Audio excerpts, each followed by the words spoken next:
আসসালামু আলাইকুম প্রিয় ভাই ও বোনেরা।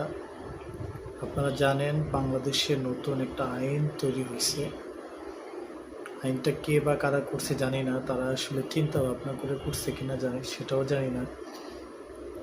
আইনটা হচ্ছে, আমার বউ যদি স্বেচ্ছায় কোনো পুরুষের কাছে যায়, শারীরিক সম্পর্ক করে, তাহলে যে পুরুষের কাছে যাবে তার 7 বছর জেল হবে এবং অর্থদণ্ড হবে। আর যে নারী, সেটা আমার বউ হোক আপনার বউ হোক, সে যদি যায় স্বেচ্ছায় শারীরিক সম্পর্ক করলে তার কিছুই হবে না। এটা হচ্ছে আমাদের দেশে আইন। এই আইনকে ধিক্কার জানাই। এই আইন যারা করছে তাদেরকে ধিক্কার জানাই। দ্রুত এই আইনটা সংস্কারের ব্যবস্থা করুন। আপনাদের এই আইনের কারণে লোভী যে নারী যারা আছে, লোভী, প্রতারক এবং কাবিন ব্যবসায়ী যেসব নারী আছে, তারা সাহস পেয়ে যায়। তারা একের অধিক প্রতারণার শিকার, মানুষকে প্রতারণার ফাঁদে ফেলে।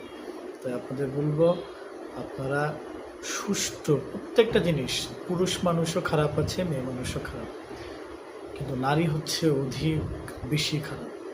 আপনারা সুষ্ঠু সুন্দরভাবে তদন্ত করে দোষী ব্যক্তিকে শাস্তির আওতায় নিয়ে আসবেন এবং নারীদেরকে এত প্রশ্রয় দিয়েন না। একটা নারী 10টা পুরুষকে নিয়ে জাহান্নামে প্রবেশ করবে।